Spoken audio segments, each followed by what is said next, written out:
Here we are, folks. It's the last session of day one. This is very exciting stuff, and as promised, it's a returning IDTX speaker. Yay. Dr. Heidi Kirby has come to pretty much, I think, bar one, maybe every year, and shared Yeah, the this is my research third she's year. done that year, which has always been wonderful. And I'm really excited because always had a bit of a bee in my bonnet about SME stuff. It may come across from some of the videos on the channel. I'm not sure. It's pretty, it's pretty under the radar. I'm a pretty subtle guy when it comes to these things. Always. But no, so I'm really looking forward to this. Please do get into the chat, share your thoughts, get talking, get your questions in, because there'll be an opportunity for a Q&A at the end. And without further ado, I will shut up and get out of the way. Heidi, the stage is yours.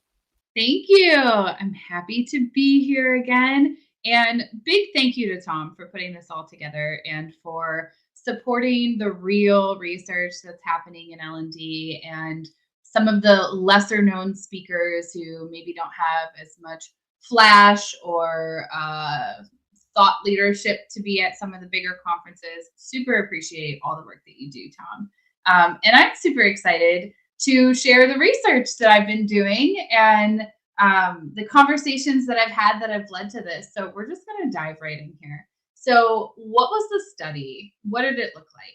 And why did it come to be that this was my next research project after my dissertation? First of all, I had kind of a craving for it, which I know is weird, but if you've ever done like a graduate degree or a doctoral degree, maybe you understand that that need a little bit. So I really wanted to answer the question, as this is one of the most important soft skills that we can have as instructional designers. How can we prepare new IDs for something so different, right? That relationship with a SME is just a different thing altogether. It's different than other types of work relationships. And so I've gotten a lot of questions from new people as well, like, there's not a lot of good information out there. There's so much information on the technical tools, but not about how to build these relationships. All I keep hearing is IDs complaining about SMEs, and I don't understand what the big deal is, right? So I wanted to collect some stories. I could have written an article by myself about my experience, but I felt like that wasn't big enough, right? Like I wanted to collect stories and share the results of those stories with people so that they could have a really good idea of what some of the themes are, what some of the challenges are, and things like that. So I talked to 11 instructional designers. I just put out a post on LinkedIn asking for volunteers, and 11 people showed up and said, hey, let's do this. They gave me half an hour to an hour of their time. And I just basically talked to them about successful and unsuccessful relationships with SMEs. Most of those 11 were from the US. There were a couple from other countries. They represented a really diverse background, demographically all over the place, but also in terms of industries, right? So people who had worked freelance, who had worked corporate and freelance, who worked in government, nonprofit, also worked in higher ed. So there was just a lot of industries covered.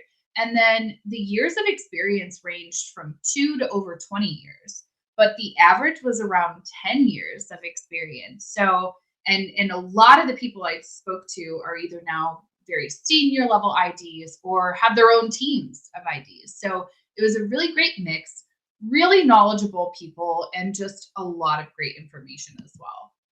Whoop, I went too far.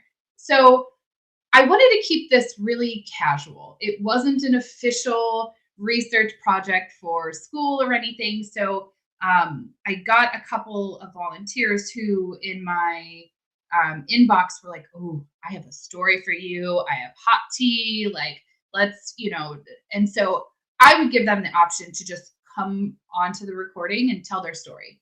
Or when they signed up to do the interview with me, I gave them the option to also ask them a series of questions to get things going. If they chose the questions, here are the questions that I asked. So we talked about successful relationship, difficult relationship, some effective questions to ask during needs analysis.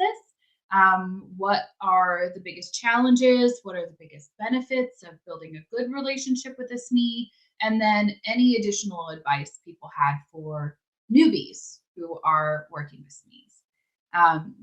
Oh, Erica, you're so sweet. Thank you. All right, jump right into the findings. So the common themes, all right, first of all, we're skipping statistical analysis. I'm not going to talk about statistically significant numbers or give you percentages. These are just the most common themes I found, okay? The SME's personality was mentioned in these successful relationships as many times in about half of the conversations already being invested in the project, already being excited about the project. Maybe they were the one who asked for the project in the first place, or they were just really passionate and felt good about their job and the work that they do. And so the tone was already set for success, right? But then on top of that, there were solid expectations set about the ID's role and why they were there, the design and development process in general, and the feedback, exactly what type of feedback they were looking for and when they were looking for it and what the time commitment would be like.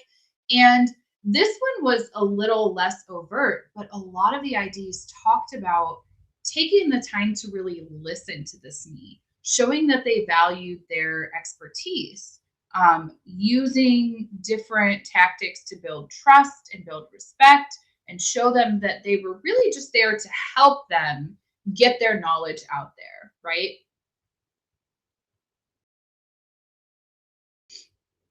So these aren't necessarily the common themes for these biggest benefits. I kind of combined everyone's answers into these couple of bullet points. So the biggest benefits of having a good relationship with SMEs is that you have a supporter and an advocate in your organization that you can not only go back to for other projects and continue to learn from, but also for guidance. If you're working with someone else who's a little bit difficult, they can also go to that person and talk to them and tell them how great the L&D team is, right? There's just, you have a supporter, you have an advocate, you have someone to go to.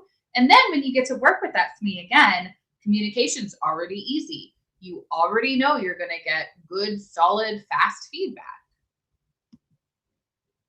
So these aren't all the very specific questions. I'm going to share a link.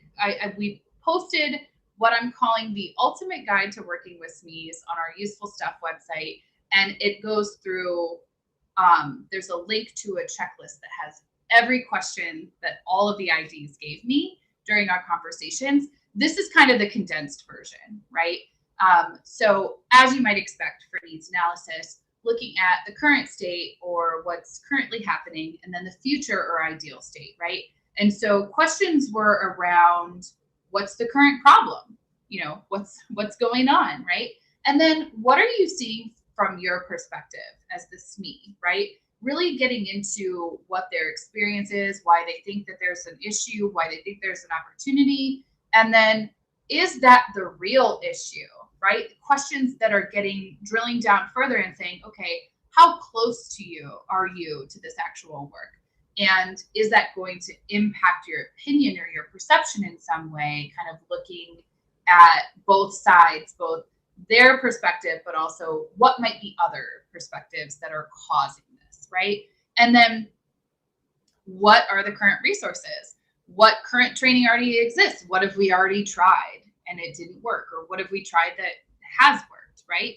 And then future state, looking at what exactly are you trying to get them to do as a result? And then what does the ideal thing or what does success look like, right?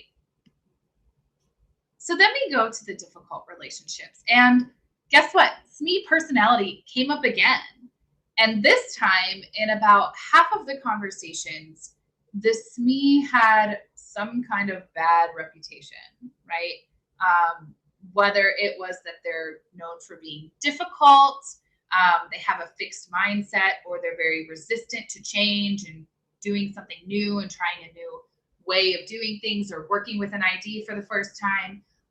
Egotistical, so maybe they want to always have input and they always want to make edits because, you know, it looks better. On the other side of that, some insecurity and like, you know, a little bit of like, oh, is my job being threatened if I share this information? So just like having a difficult personality or difficult personality traits, it was a common theme. So again, that tone, right? Um, that that setting that tone, like, are we starting with success or are we starting with failure, right? There was a theme of bad feedback, right? And either the SME just ghosted people, they gave the incorrect feedback given the cycle, right? So we're talking like, oh, we're going to make minor wordsmithing changes when we're ready to launch or something like that.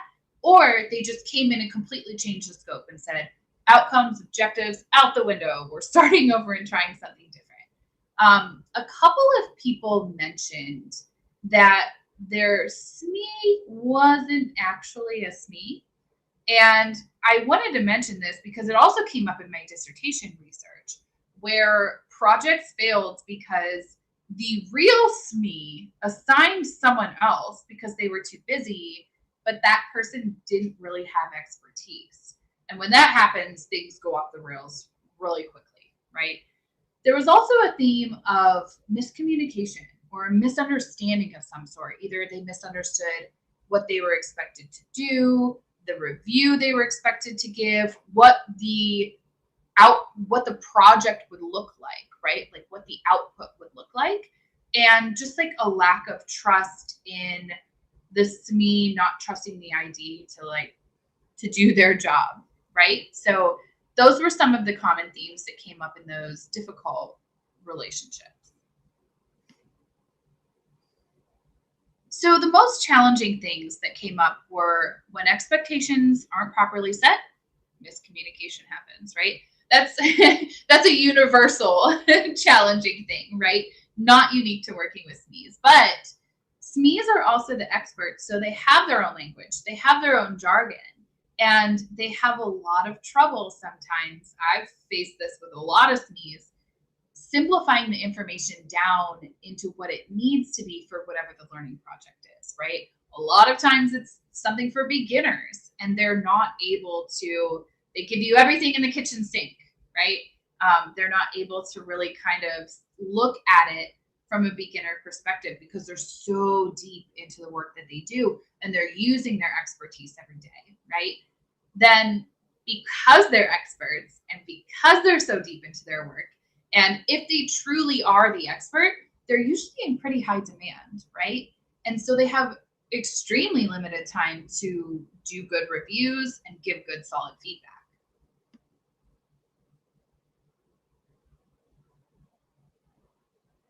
Everything is important and not everything is urgent. Yes, it's not rocket surgery. Is that what some people say? But the most important advice, and now this is, I've basically compiled all of the pieces of advice that the IDs gave me into this list. Building the relationship and educating the SME on what we do, not just the feedback, but also what our role is and why we're there, is critical. Cannot be skipped, right?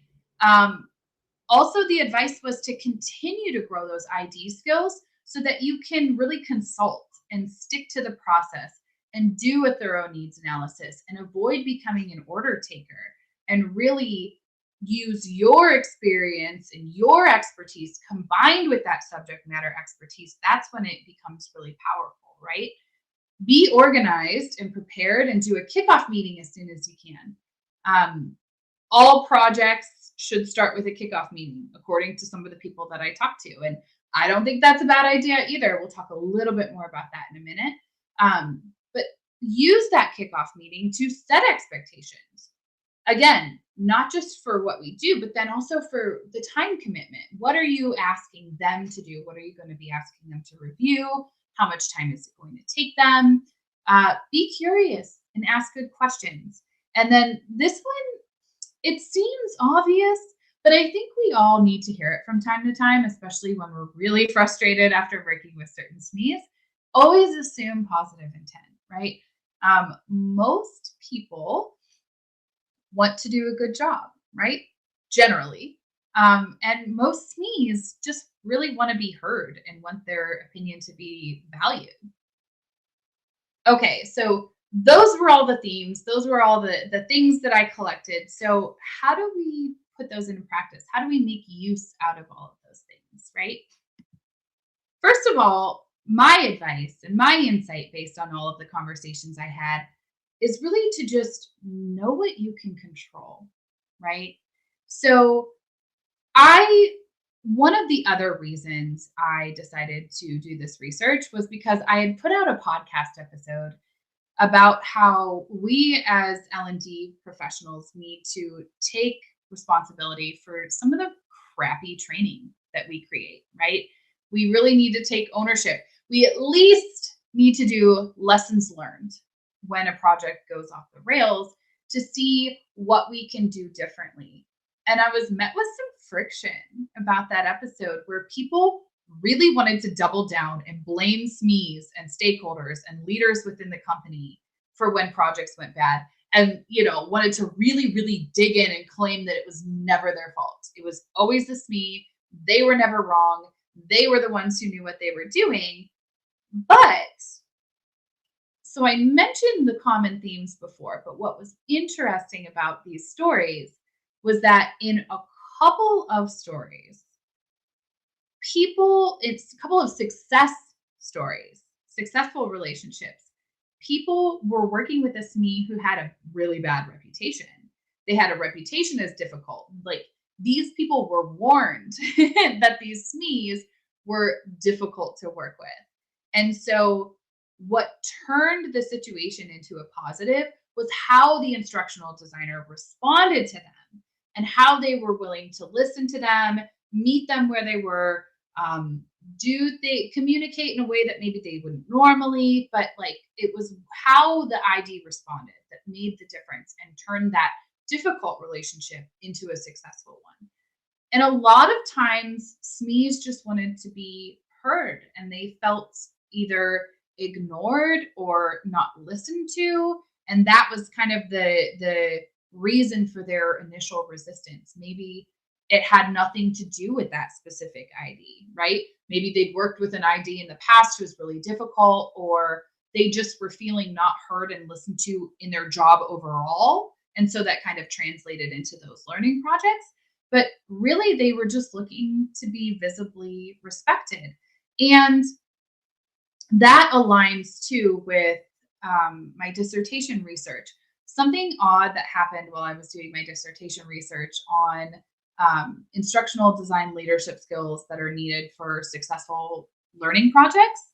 I heard the same story twice, and it was such a similar story from two completely different people, completely different industries, completely different backgrounds, where they had started their needs analysis with this SME, started asking all these questions about objectives, outcomes, why they thought it was a training problem. And they really kind of dove in and started asking all those questions without qualifying why they were asking them or what their purpose was or what their role, like they didn't really set up the expectations in the role very well.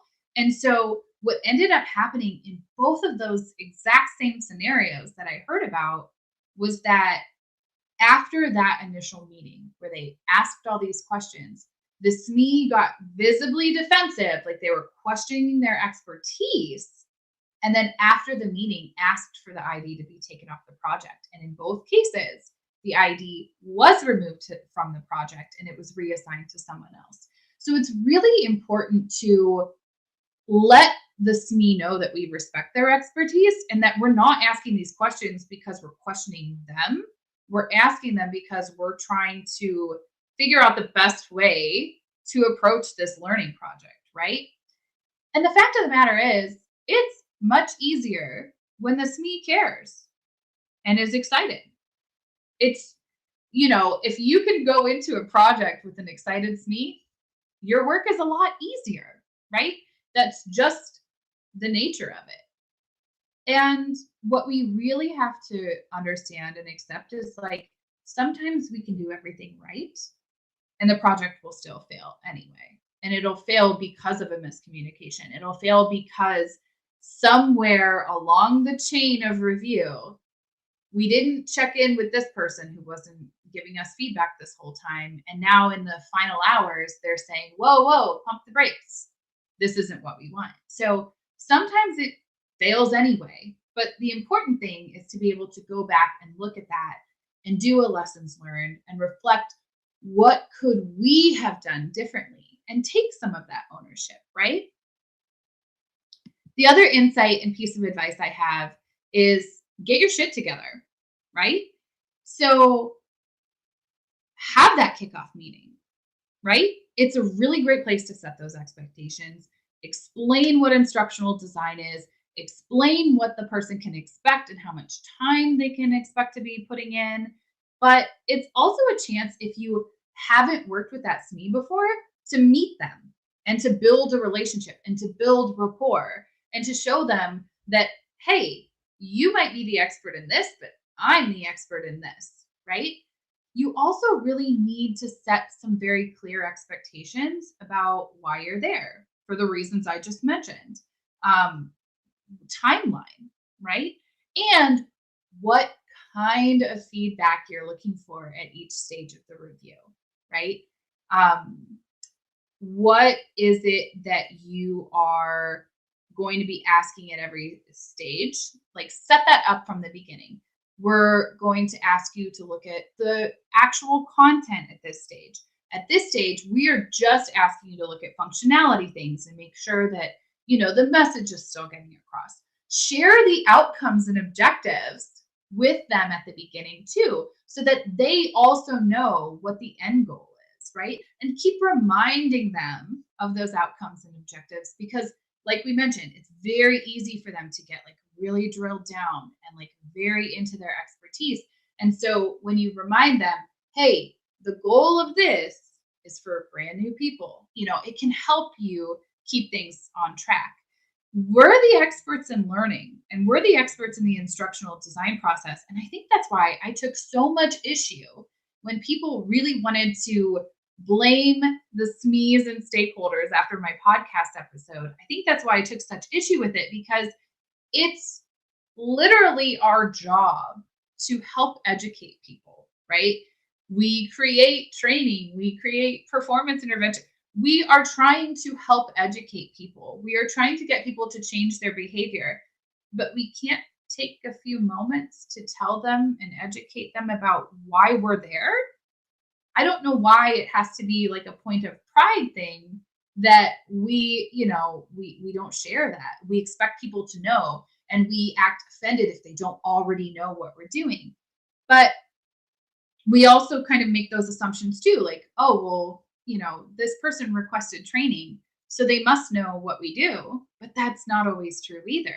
Everyone has kind of an idea of what education or training looks like, but when you really drill down to it, maybe they don't actually know what instructional design is, right?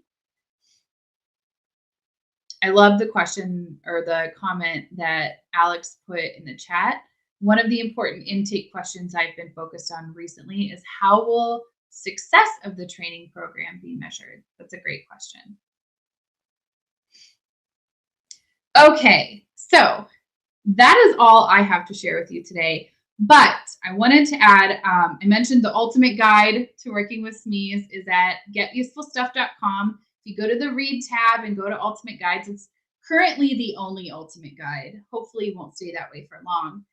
But it goes into more detail about those needs analysis questions. There's actually a checklist that it'll automatically make a copy in Google Docs. So you can go ahead and grab that checklist, edit it to what you want it to be for your specific learning project, and use it.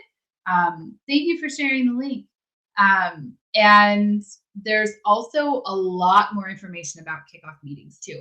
The benefits of kickoff meetings, what typical kickoff meetings might include, and just some more detail around what I presented here. But I'm ready to open it up for questions, Tom. Fantastic. First one I can see here from Alex. One of the important intake questions. Oh, no, sorry, it had a question mark on it, but I think actually it was a comment that you read out, wasn't it? Yes, it was. If you've got questions, now's the time.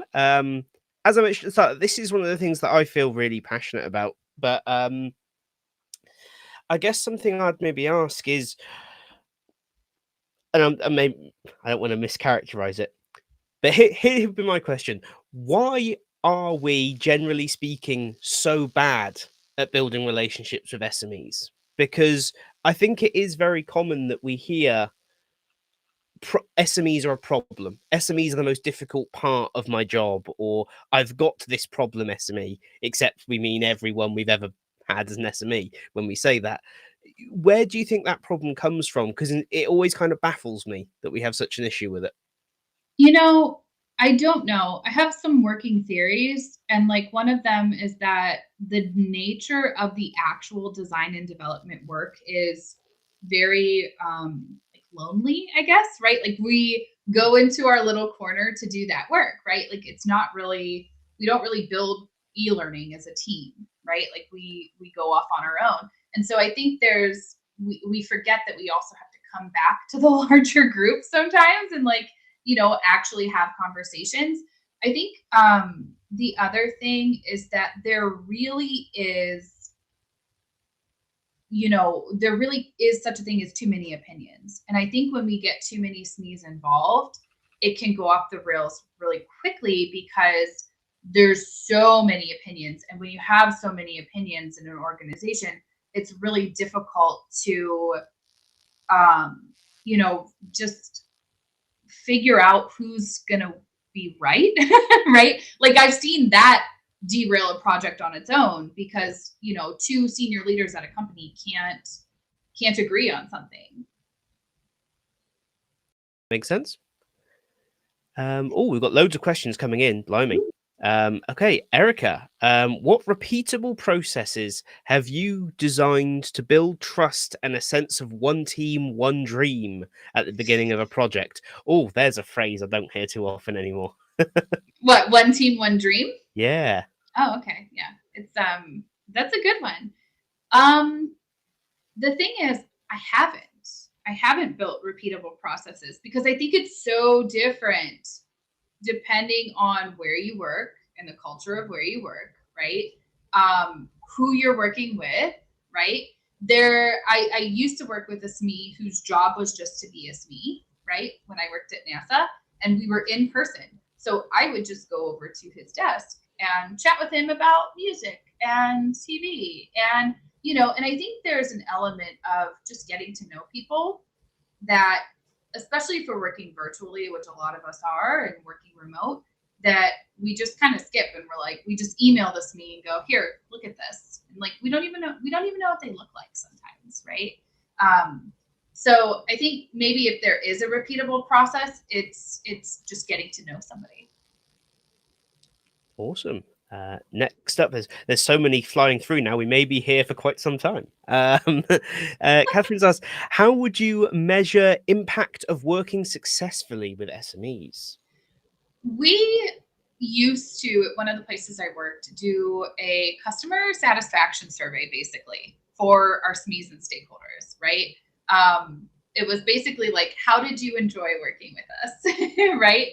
And it is like really anecdotal, right? I think we can measure the impact of working successfully with SMEs by also measuring the impact of the actual learning that's happening. Like that's a good indicator that it's been successful, even if there was friction, but we can also ask them how they felt about it as well. And so like those quick little surveys, we didn't get a lot of responses, which is to be expected, of course. But it's also, you can also measure it by reputation. And I know that that's not like a really solid, tangible measurement, but generally how the company feels about L&D is usually how the SMEs feel about working with That's an interesting bit of food for thought, isn't it? Next then, Olga, what would you recommend when the SME acts like your L&D project is their lowest priority and they're too busy for you? They do have good intentions, though. One of the people I talked to has a really good method, and my partner actually like swears by live review meetings. But one of the people I talked to said that they'll give like a 3 or 4 day review turnaround window, right? And then on day 3, if they haven't heard anything, they're putting a meeting on the calendar for day 4, right? And so they're saying, all right, you're going to give me 30 minutes of your time. We'll go through it together. If you give me the feedback before, I'll take this meeting off your calendar, right? Like that's the incentive, right? Is one less meeting. And so that typically works for them really well. And anytime you can get time on a SME's calendar to review stuff, like it can't be bad, right? Awesome. Next up, do you have a preferred method of communication with the SME that has garnered the best form of trust and collaboration? Meeting with them live. Like it doesn't have to be in person, but either virtually or in person if you work in a real. Does anybody work in a real office anymore? If you work in a real office, meeting with them in a room and going over things, even if you're not having like a true review, and like that's kind of the whole point of the kickoff meeting too, is to like meet, see faces, see other humans, like remember that this is a human and not just someone who's a giant orange construction cone standing in your way. Brilliant. Oh, have I clicked on the wrong one then? Possibly. You came to us this training to be developed, so... Oh, they were coming back on another question themselves. Oh, this is it. Although every training requirement has different needs and wants, are there any generic templates that can be particularly useful for preparing before meeting the SMEs? I have not seen any. That does not necessarily mean that they don't exist. In that ultimate guide that's on the Useful Stuff website, there's kind of a bulleted list for like things that you might want to include in a kickoff meeting. But it really depends. It depends on it even depends on the actual project and SME. Like if you've already worked with them before, like you can skip the whole bit about what our team does, right? But I don't know. I haven't seen any good generic templates because I think it is something that's so unique to how you're working with that particular SME. Lovely. From Victor, do L&D professionals always have to get on calls to interview SMEs, or do asynchronous methods work as well?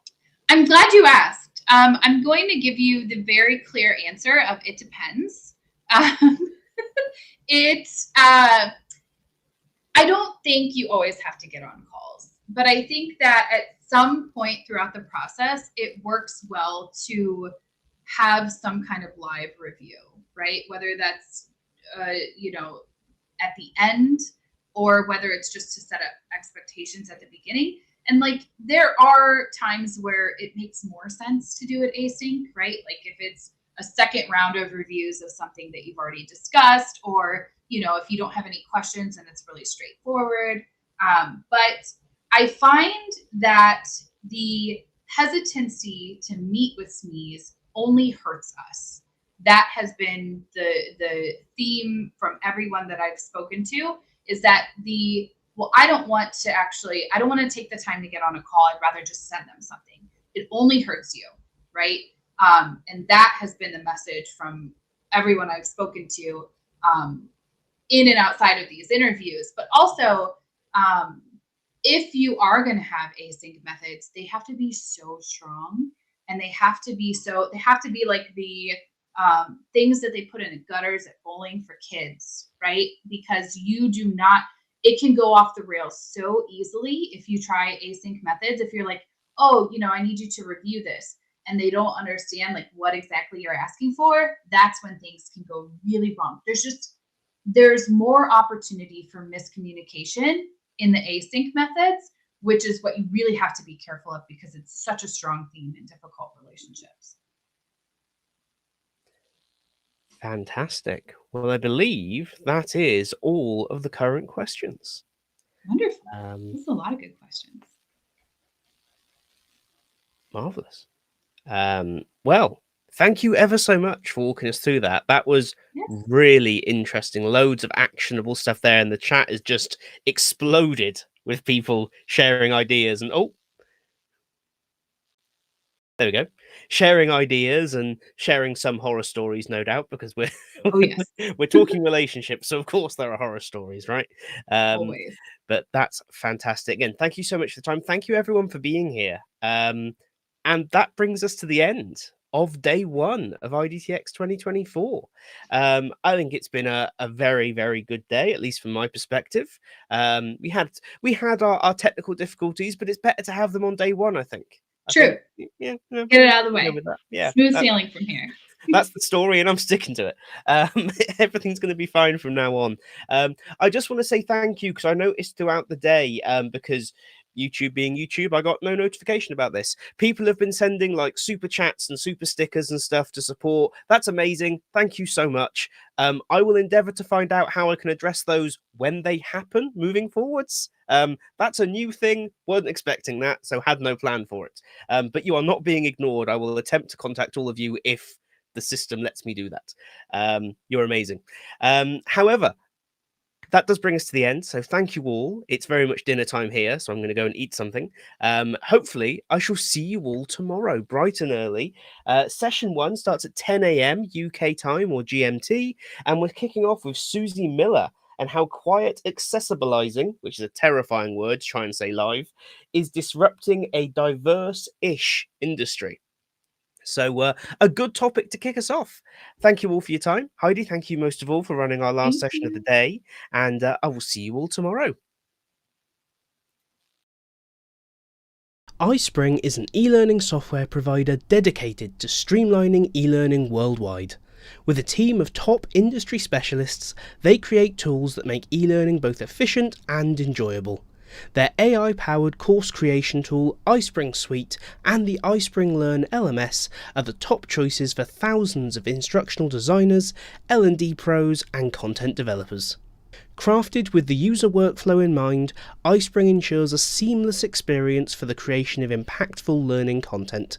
Their website, iSpringSolutions.com, offers a treasure trove of e-learning resources perfect for those seeking to boost their L&D career or elevate their organization's e-learning practices. You can check out the iSpring Solutions website using the link in the description below.